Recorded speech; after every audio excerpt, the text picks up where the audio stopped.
Hi, it's Kate here at Marvelous Videos. Today we look at the 15 best episodes of X-Men Evolution. X-Men the Animated Series, a classic of early 1990s animation, was the first successful animated adaptation of Marvel's Band of Mutants. The show, which premiered in 1992 and continued for 76 episodes over 5 seasons, is Marvel's longest-running television series. Despite being a fairly faithful adaptation of the comics and acting as many fans' first introduction to the characters, it hasn't aged as elegantly as one might think, due to its low production quality. Care to join the jailbreak beast? Thanks, no. The show made it clear that Xavier's mansion was a school for mutant education, and not just a cool place for the X-Men to hang out in between missions. The majority of the characters in Evolution are teenagers who have only recently discovered their mutant abilities, rather than ex-heroes in their prime.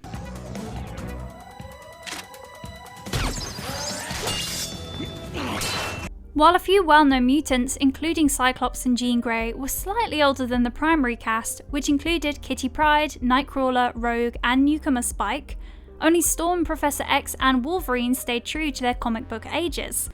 Those personalities together, one by one. Oh, come on.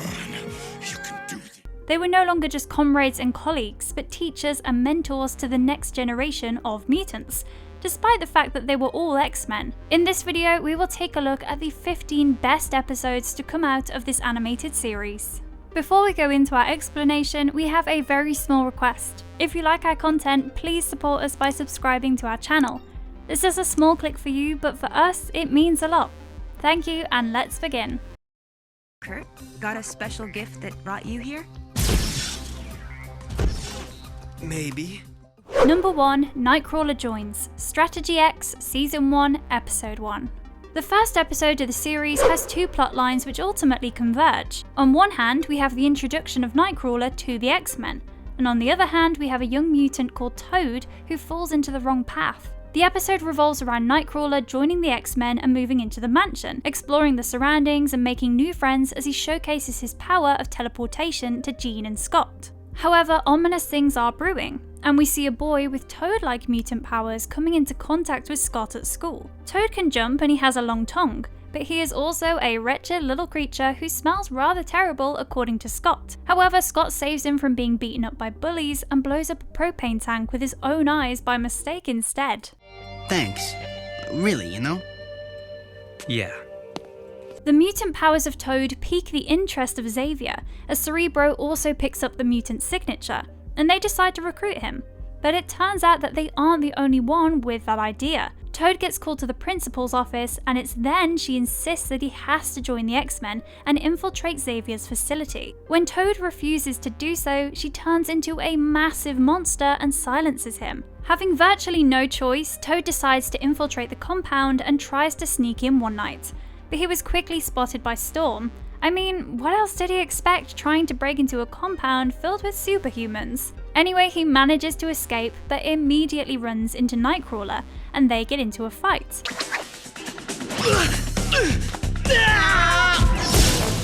Nightcrawler teleports them to the Danger Room, which was actually a training room, and they are attacked by cannons and other weaponry.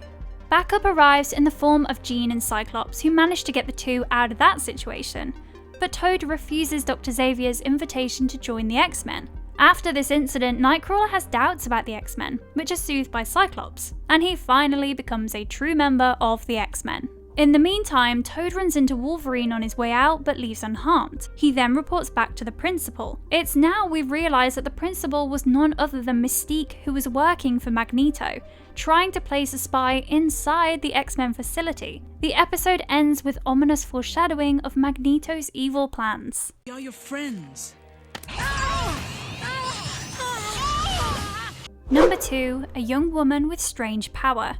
Rogue Recruit, Season 1, Episode 3. The next episode focuses on the recruitment of signature X-Men character Rogue. Who doesn't remember the streak of white hair that seems to be all the rage nowadays? The story begins with Rogue at a high school dance, where she begins to dance with a boy, not knowing what her power could do to him. The touch activates, and as the boy touches her, he gets knocked out and falls into a comatose state. Seeing this, naturally, Rogue flees the building. We see her adoptive mother worriedly talking to someone on the phone. someone is coming to take Rogue away, and it's not Dr. Xavier. The parallel storyline in this episode is the X-Men, specifically Wolverine, testing out the defenses of the Xavier compound.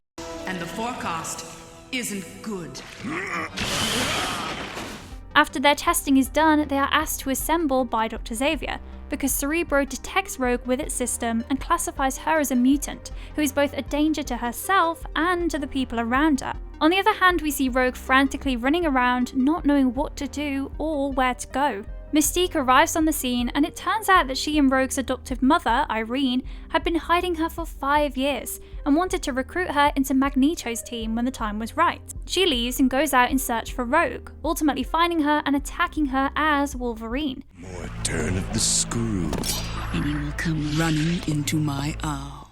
However, the X-Men show up in the nick of time, and Nightcrawler tries talking to her. He almost succeeds in convincing her, but Shadowcat steps in and tries to pin her down, causing a tussle in which Nightcrawler is knocked out by Rogue. More members of the X-Men team come and try to rein in Rogue, but she manages to get Storm's power, and unable to control it, teleports away. Dr. Xavier, with the help of Wolverine, figures out that someone else, specifically Mystique, had been the reason that they had not been able to recruit Rogue successfully. The episode ends with Rogue enrolling at Bayville High, where Mystique is the principal, as her and Magneto continue developing their plans. Alright, Buzzbub. Playtime is over. Now I want some answers. Number 3, Wolverine's Tortured Origin. Grim Reminder, Season 1, Episode 11. Wolverine's origin has been subjected to many movie portrayals, but a great one happens in this episode, where Wolverine's harrowing origins return to haunt him. He sets out to find Weapon X in the Canadian wilderness. Not only does he come face to face with his arch-rival Sabretooth, but he also runs into the doctor who gave him his adamantium skeleton. The researcher still intends to use Wolverine to carry out Weapon X by brainwashing him with a microchip placed into Logan's brain years ago. Shadowcat and Nightcrawler are the only ones who can save the day. Mr. Logan, it's me.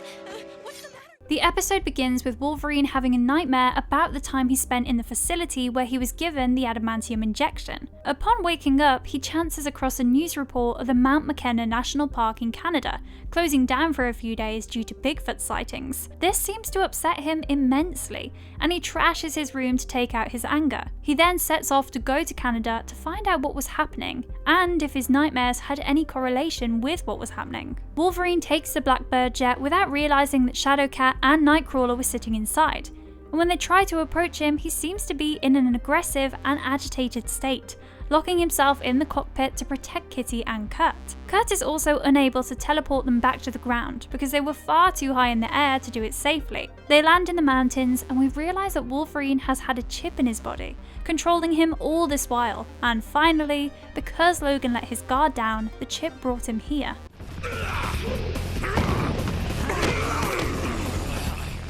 Sabretooth goes out to bring Logan back, but they become engaged in battle, and finally Wolverine is defeated when the scientist shows up and is taken back to the facility. The scientist plans to resume Project Weapon X. The rest of the episode is one large action sequence as Wolverine and Sabretooth attack Kurt and Kitty, while they try bringing Wolverine back to his senses. They try and succeed, and in the end they defeat Sabretooth, blow up their facility, and bring Logan back home safely.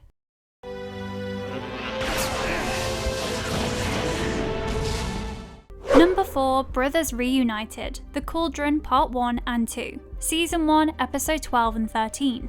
In the first episode of this particular storyline, Cerebral identifies a new mutant in Hawaii that turns out to be Alex Summers, Scott's presumed dead brother, and they go to find him. In the meantime, mysterious metal pods start appearing all over the place, taking up mutants one by one. The X-Men are forced to fight the Brotherhood, which is the group of evil mutants, for a position in Magneto's sanctuary, in a race to get to Havoc before Magneto can recruit him.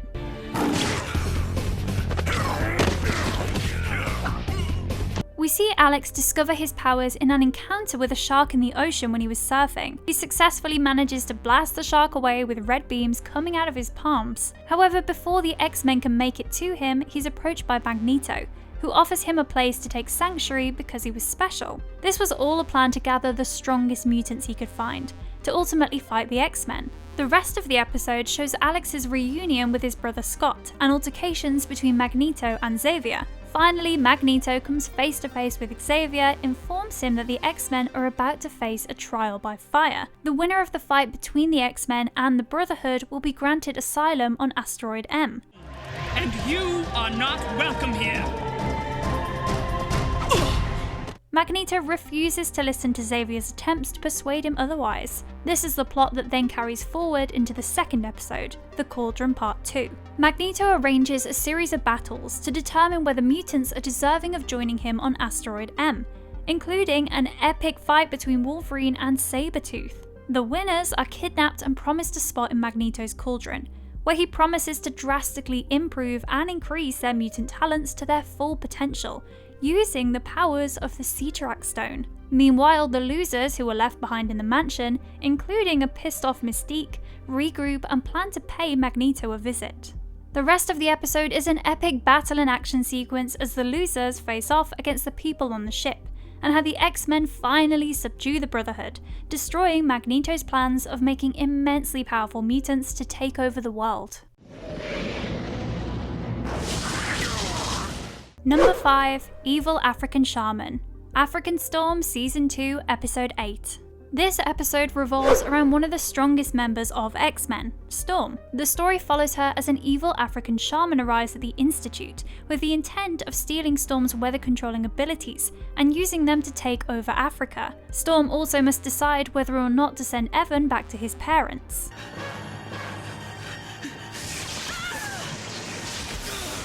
In the episode, Storm keeps hearing recurring whispers and feeling paranoid, but she attributes it to stress over new recruit Evan's progress and report. She also has nightmares about shadows and whispers, which foreshadow the coming of the evil African shaman, who wants to rule over Africa with the power of rain and storm. Storm has another episode of the ghastly nightmares the next day in the bathroom, where she notices a skull in the steam on the mirror.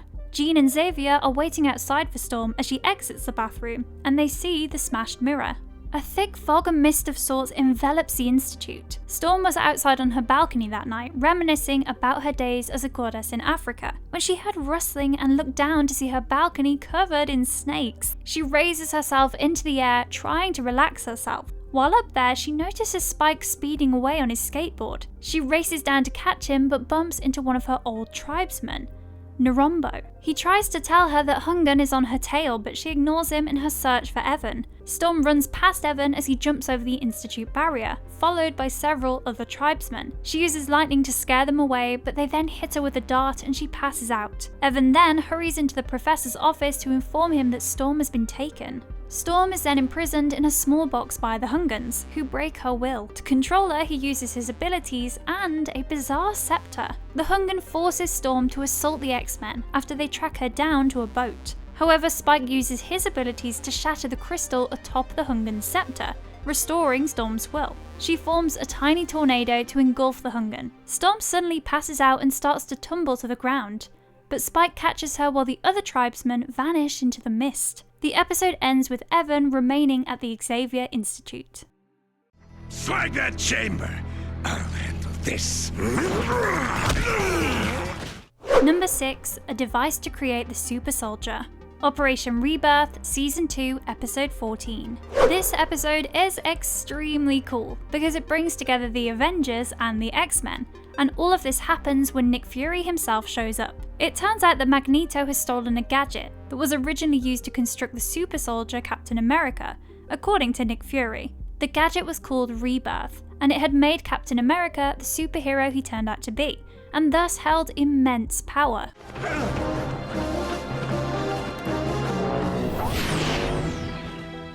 Wolverine refuses to believe Nick Fury because he remembered the device getting destroyed. Fury informs him that there was a backup as well. It's unclear who took it, but there were magnetic pulses that bent metal, according to S.H.I.E.L.D. anyway. Logan, of course, recognizes that this is the work of Magneto right away. Logan then relays this information to Xavier, who tries to help him in finding Magneto using Cerebral, but fails. Help arrives in the form of Rogue, who believes that Magneto is hiding out in a base in the Sahara Desert, and Wolverine, Rogue, and Nightcrawler set out to retrieve the device that caused such a ruckus. In the meantime, Logan keeps having flashbacks that take him back to his time spent with Captain America during World War II. It's through one of these flashbacks that we learn that Captain America and Wolverine had destroyed the device to stop others from suffering because of the cellular breakdown it caused during the process of making a super soldier. This was excruciatingly painful and people rarely survived it. Down. Captain America was dying. The team finally arrives at the base and realizes that Magneto wanted to use the device on himself to enhance his existence, saying that he would die without it. He succeeds in using it on himself and he becomes young again, because the device doesn't have a negative effect on mutants. Despite this, Wolverine still manages to destroy the device so that it can never be used again. At the end of the episode, Logan pays a solo visit to Captain America.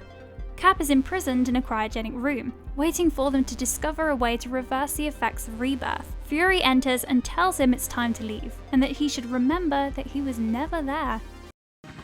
You couldn't control your anger. You haven't seen me angry until now! Number 7. Team to face Magneto and his Acolytes. Day of Reckoning Part 1 and 2. In this set of 2 episodes, Bolivar Trask, an anti-mutant agitator, kidnaps Wolverine and presents him to his latest invention, the Sentinels.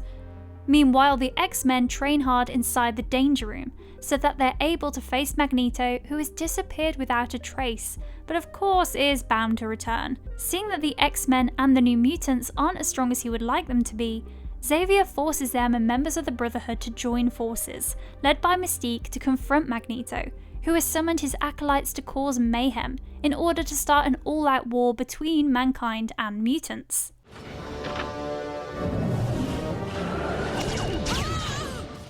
However, once Storm and Xavier leave, the mansion is hijacked by Mystique, and all of the New Mutants struggle to deal with the mansion's own defences as it begins to self-destruct. On the other hand, Wolverine is pitted against the Sentinel as a test subject. However, he's found by Jean using Cerebral, and they go to rescue him. The story carries on in the next episode.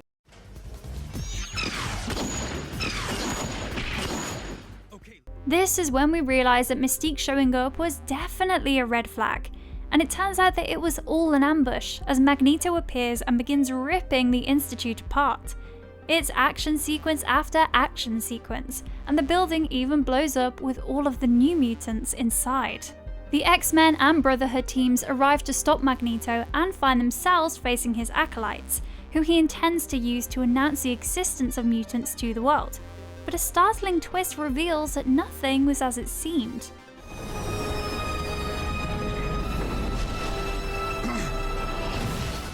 In the end, after the New Mutants emerge from the debris, Scott yells at Dr. Xavier, only to find out that it was Mystique all along, and the episode ends with her warning that things will get much worse.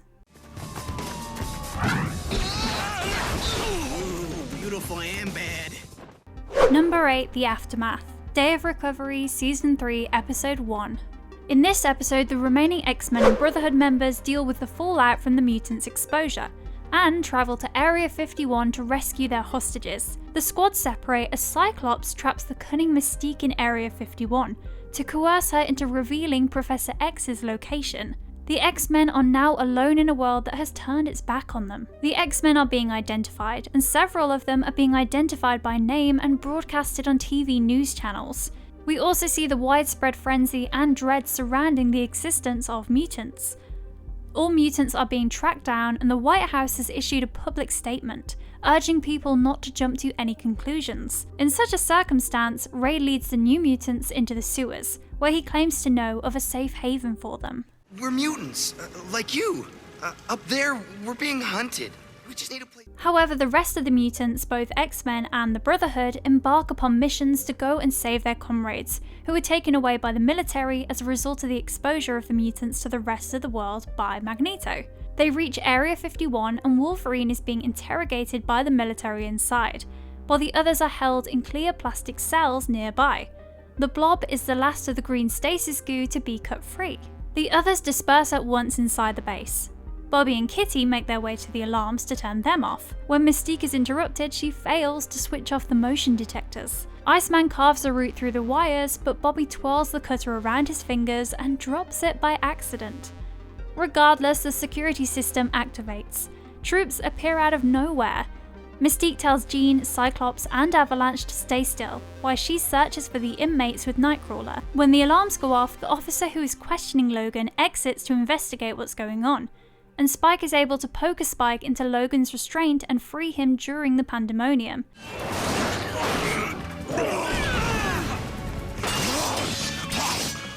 Everyone gets free quickly after that, and they round up and contain all of the troops. The episode ends with all of the X-Men regrouping and mulling over the loss of Charles Xavier and their beloved institute, and having to deal with a world that now knows about them and hates them.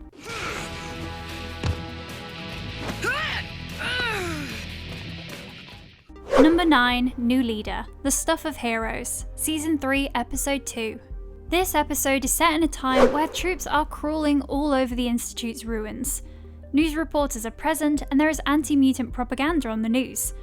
So while Storm and Beast attempt to quell the anti-mutant mob in front of the Senate, the remaining X-Men must confront Juggernaut, who's been released by Mystique and is threatening to destroy a dam. That's enough! The White House is hosting a congressional hearing on the mutant danger, post the exposure of the mutants caused by Magneto, and Aurora and Hank attend the hearing to speak on behalf of all mutants. All of the other younger mutants and X-Men have holed up underground, and they are watching the hearing on a small TV, because stepping out means that they will get recognised and attacked. Unfortunately, Logan and Rogue, who were fleeing from the military, lead them right to the hiding spot, but all of them manage to escape successfully. Amidst all of this chaos, Juggernaut sets off on the loose and begins to destroy whatever is in his sight. A news van follows police cars as they pursue Juggernaut. They arrive at a pile of damaged cars and watch as Juggernaut makes his way towards the massive dam.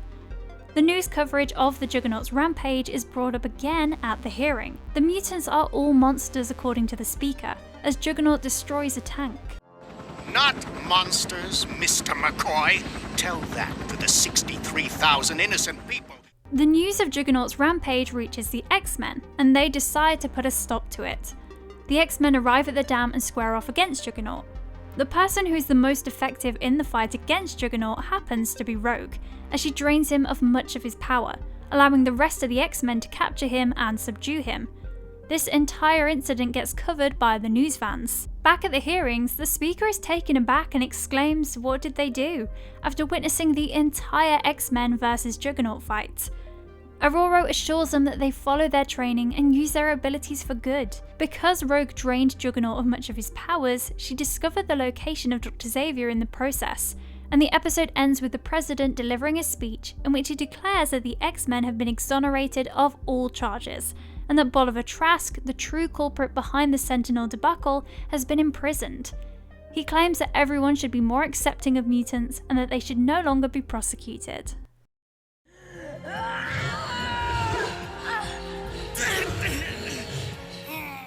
Number 10, Lose Control, Self-Possessed, Season 3, Episode 8. In this eventful episode, Rogue sees Cyclops, her adoring crush, date Jean Grey, and that causes her to spiral.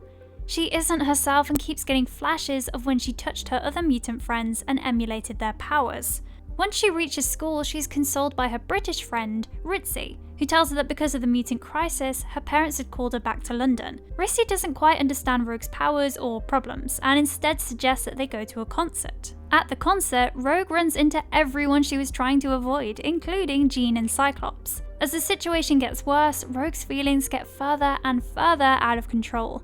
Ritzy is right there with Rogue, but when she accidentally touches and absorbs everything from her at a performance, she discovers that Ritzy was indeed Mystique in disguise all along. Rogue's alter egos from within, who had absorbed Mystique's power in the past, use the shape-shifting ability she learned from Mystique to break free from Rogue's inner self, fighting to reclaim control of her body and mind. Rogue's underlying multiple personality disorder also breaks out and she loses her sanity, believing that everyone hates her.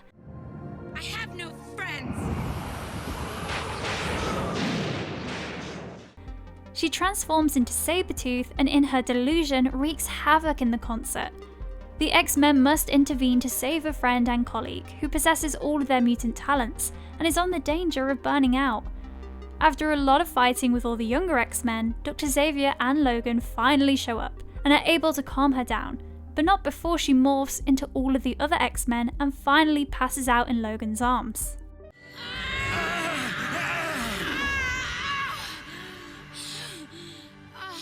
Logan asks Xavier if she'll be okay, and Xavier, looking distressed, answers he doesn't know. Logan drags Rogue to the van as the other X-Men approach.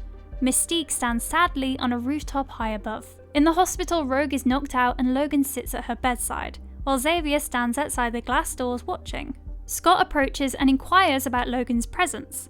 Xavier responds that he hasn't left her bedside. He claims that she's weak as a result of having her personas forced out of her, and that dealing with the reality about Risty and Mystique will be her greatest difficulty. Rogue wakes up, squeezing his hand, and smiles through tears as he clutches her hand.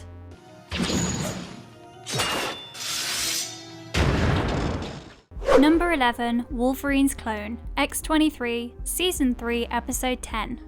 In this episode, a mysterious female assassin with adamantium claws breaks into a SHIELD facility and finds and downloads X-Men data, but she's looking for one in particular, Wolverine. Logan is suspected with regards to the break-in and is taken by Nick Fury to a facility. The DNA of the intruder matched the DNA of Wolverine, which led to Nick Fury suspecting him. There he's introduced to a scientist called Deborah Risman, who says that the break-in was done by an agent of her organisation called X-23, who had betrayed them. X-23 became volatile. In the meantime, X-23 attacks the X-Mansion after leaving the facility, knocking out the X-Men one by one. Wolverine discovers that the assassin is his clone, X-23, who was created by Dr. Deborah Risman and reared without affection to be a living weapon exploited by Hydra, and that she wants to murder him because she blames him for her wretched existence. Wolverine and X-23 face off in a fight that Wolverine is determined to lose.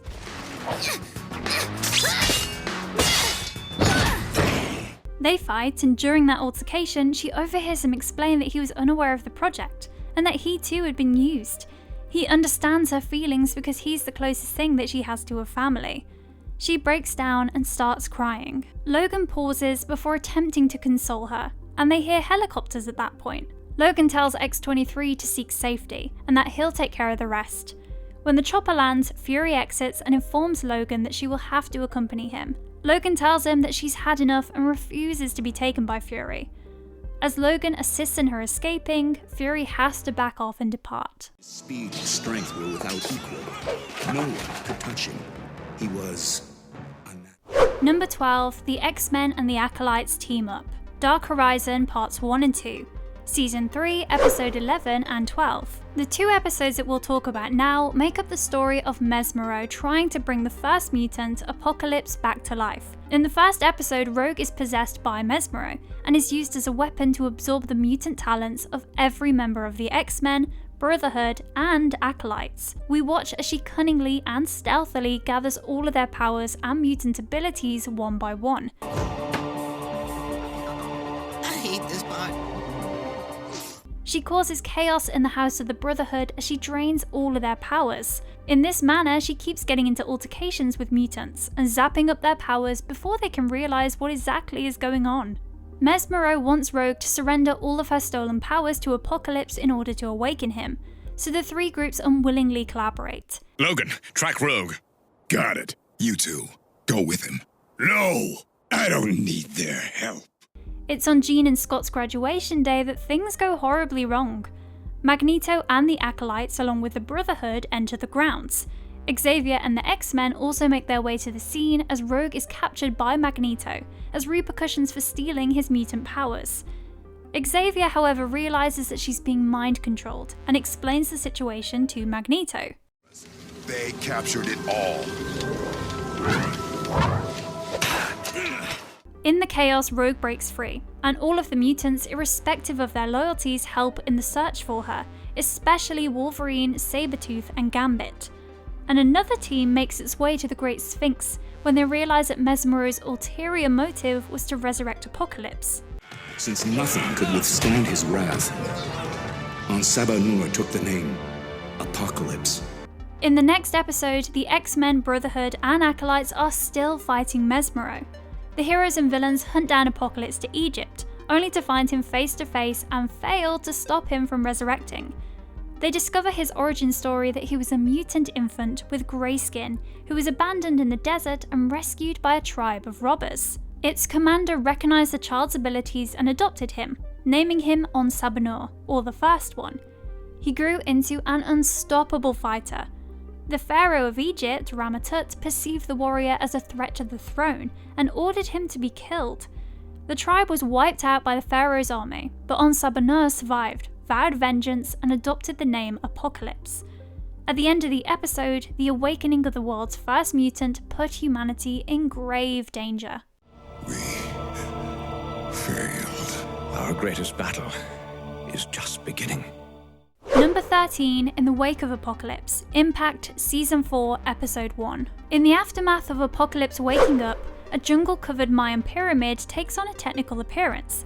An dark, impenetrable force field envelops it, even right down into the ground beneath it. We realise that this happens because his transport ship lands on it and transforms it. In the episode, the government there grants the X-Men access to study the base. Magneto, on the other hand, attacks it as a kind of vengeance.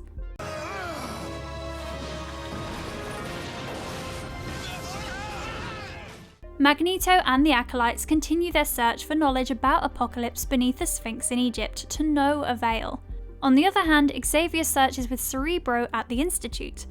However, no one has been able to locate any evidence of the Apocalypse. After discussing Apocalypse's objectives, Charles Xavier and Beast determine they need to learn more about the Eye of Ages. Soon, some archaeologists discover the Tomb of the Apocalypse in Mexico. And once the X-Men learn about this, they take off on a fact-finding mission in the same place. However, the pyramid's defenses are so strong that all their efforts to obtain any sort of information quite literally blows up in their faces. But we all know that once the X-Men know about something, Magneto is never far behind, and he comes hurtling towards the pyramid in one of his spheres, and uses anything he can to try and break the sphere, which is exactly what Xavier had warned against. That's because we're being blocked. So let's shoot some particle beams through this thing and get a few readings. Finally, Apocalypse emerges from the pyramid and throws Magneto around, going back inside after the threat was eliminated, while the X-Men all watch in surprise. They realise that they can't do much against such immense power, and that Apocalypse will simply have to come around on their own time. An important subplot in this episode was also Nightcrawler, much to Rogue's chagrin, trying to resurrect his mother Mystique, who is still imprisoned as Stone. Kurt tries to talk Rogue into saving Mystique when he learns that only Rogue can free her by absorbing the Stone mutation that she's been trapped in. However, Rogue denies and instead pushes Mystique off the cliff, causing her to shatter and destroying Nightcrawler's dreams of getting his mother back.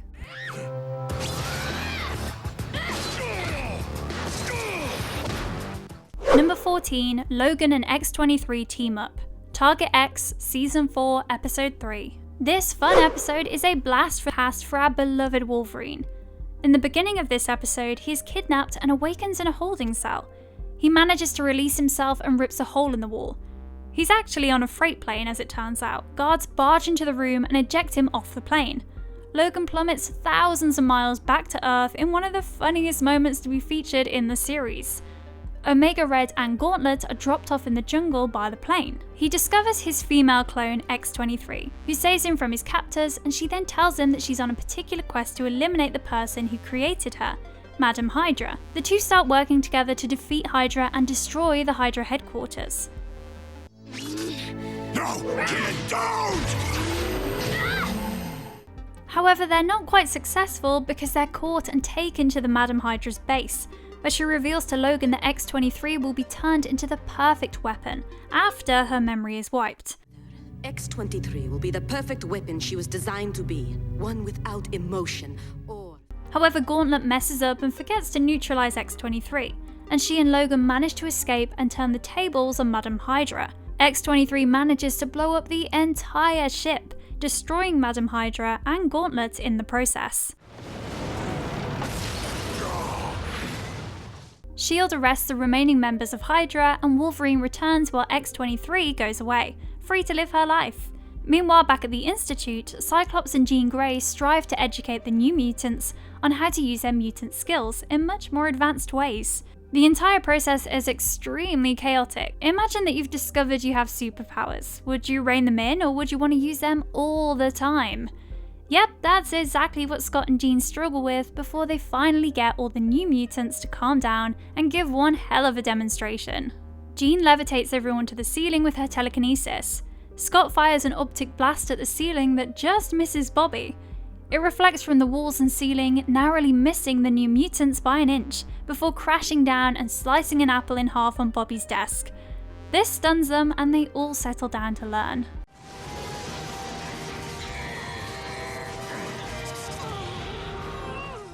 Number 15, Apocalypse Awakens on Earth, Ascension Part 1 and 2.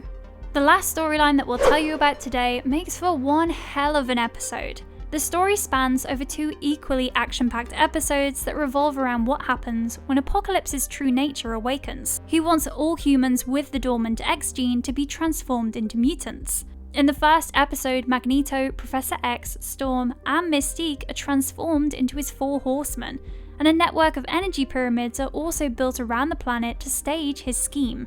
Professor X wants to connect with Apocalypse when a new sphere appears in Egypt, so he takes Storm with him. The rest of the party watches as Apocalypse telepathically conveys his plan to awaken the dormant X gene in all humans, a process that will kill the majority of regular humans, using Cerebral technology. Apocalypse is enraged when Xavier tells him that this isn't necessary. Storm rushes to his aid, but instead of saving him, sends them both away, just as Magneto did. The X-Men are embarrassed and Nick Fury soon joins them, announcing the resumption of the Sentinel program. At the Sphinx, Apocalypse is met by 3 Sentinels who serve as decoys, while more Sentinels use their superior technology to disable the 3 spheres. That's your best defense? Apocalypse overcomes the Sentinels, but enlists the help of Magneto in Mexico, Storm in China, Xavier in Egypt, and Mystique in the Sphinx to safeguard them. The X-Men are divided into 4 squads to combat the 4 horsemen of the Apocalypse, all around the planet, while Rogue is assigned to a special assignment.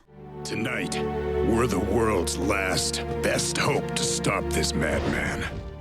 The second episode does what this series does best, and that's amazing action sequences. The X-Men, the Brotherhood, S.H.I.E.L.D., the Acolytes, Angel, Spyke, Havoc, and the New Mutants all join forces to preserve humanity from the aspirations of Apocalypse. By adopting Leech's power ability, canalization ability, Rogue overcomes Apocalypse at the final moment. While Apocalypse is still within, she stops the Pyramid's energy and seals his case. Wolverine assists by sending him back in time. In the end, Xavier tells everyone who helped halt the disaster about his visions of the future, while he was under the control of Apocalypse. This is the last episode of the series, and it ended with a bang.